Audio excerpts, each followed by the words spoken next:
What's up, guys? So I want to start making critical care knowledge videos specifically to help me study too, but also for you guys because sometimes it's hard to get specific information that I've learned through multiple videos and reading. So I kind of want to comprise what I know, and if you guys like it, I can do a more in-depth analysis of what our topic is today, which is norepinephrine or Levophed, because I don't understand it to the very cellular level through the IP3 transduction pathway or something. But if you guys are interested, I will be completely willing to study that and get back with you. But we're going to study what I know this in a critical care setting and how to help you guys as nurses and practitioners or whatever it may be.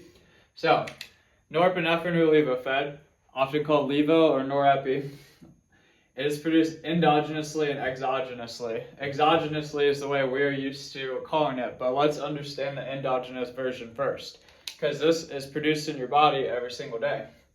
So, it is produced by chromaffin cells in the adrenal medulla. It is first produced by tyrosine, which converts it to L-DOPA, which converts it to dopamine, and then it will go to norepinephrine, and then after that it can also convert into epinephrine.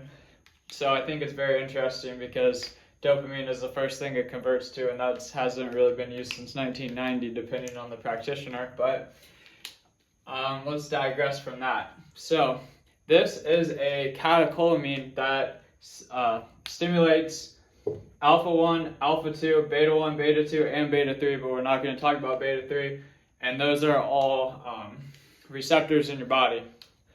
And exogenously, obviously, it won't go through all of these specific processes because it already is created as Levophed and we're going into stimulation. So let's talk a little bit about these receptors. Alpha-1, and this is why we are mostly using Levophed, it causes, and it has more causes than this, but this is what the main cause of it for this medication is. So this causes smooth vessel contraction. Okay, so smooth vessel contraction. So that is what is going to increase your blood pressure. It is going to increase the constriction of your arteries and increase the constriction of your veins. So that can increase your SVR, increase your PVR, increase your CVP, your wedge pressure, your atrial pressures, and your ventricular pressures. So that is all trying to rise the blood pressure. Okay, alpha-2, that inhibits norepinephrine.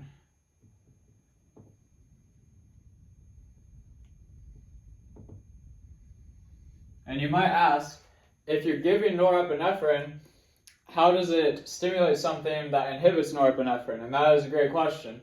And that's specifically when you give it exogenously. And if you guys know with hormones and anything, if you give something to your body exogenously, your body doesn't want to work anymore, and it's not going to create it endogenously. So it actually indirectly stimulates alpha-2 because when you give it exogenously, your body's going to stimulate alpha-2 and say, we don't need to produce norepinephrine anymore. Beta-1, it stimulates this as well, and this increases inotropy. What is inotropy? That's contraction of your heart. Increases chronotropy.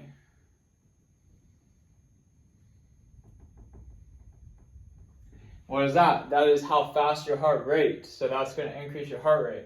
Beta-2, what is that? Bronchial dilation.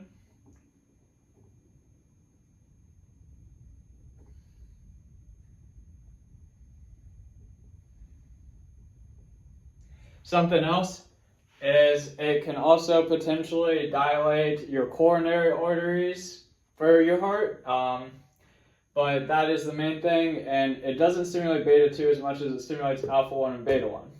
Okay, so now let's think about it in a clinical aspect. So, Levophed, that is one of the first medications that you're going to give in sepsis. But what is the most important thing to do before you think about giving norepinephrine in sepsis? You need fluids.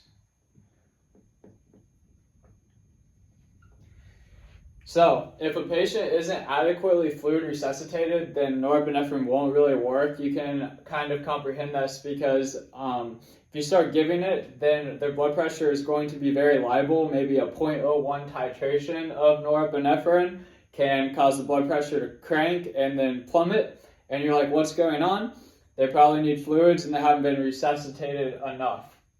A good way to tell if they're resuscitated enough, it's not always for sure, but you can look at the pulse oximeter waveform. If they're having a waveform like this, they can probably need a little bit of fluids depending on the circumstance, because obviously the pulse ox is an indirect measurement, it can't be completely exact. But if their waveform looks like this and they're still hypotensive, they probably need norepinephrine. Okay.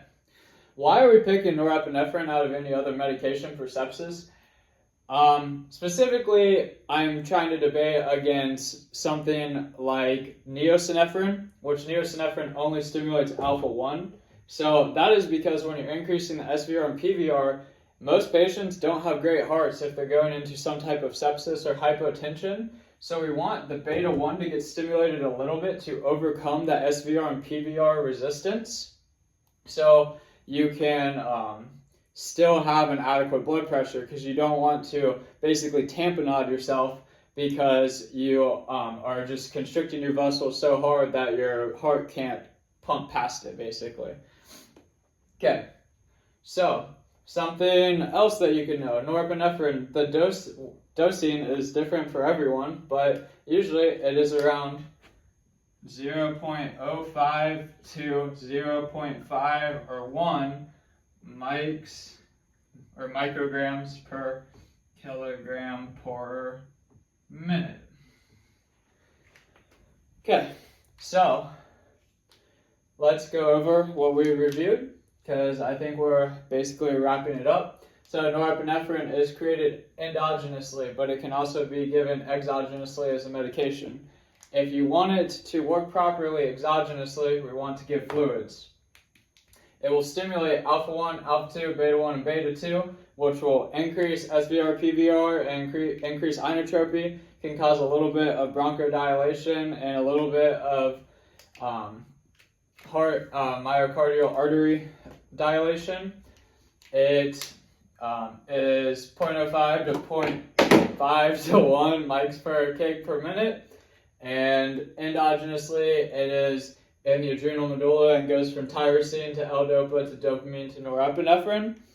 And something that you kind of want to watch out for as well is when you're giving it in, you can give it in an IV, but you kind of want it to be in the AC in a large vein, or it is very easy to infiltrate. So preferably get central line unless you don't think they will be on that norepinephrine for a long period of time. It can cause necrosis of tissue if it starts infiltrating into the vein, so you want to make sure you're always assessing that as much as possible. And it's a great medication. It's first line for a lot of hypotensive problems for a reason, and it is well studied. Side note, I almost did it on a first take, but something I did want to mention about Levophed before I end the video is that something about stimulating the beta-1, increasing inotropy and chronotropy. Increasing your heart rate can be good because cardiac output does equal stroke volume times heart rate, so increasing heart rate most of the time can increase blood pressure. But let's say your patient's blood pressure is 110 to 130. Probably not a good idea for a resting heart rate to be around 110 to 130, because something called atrial kick.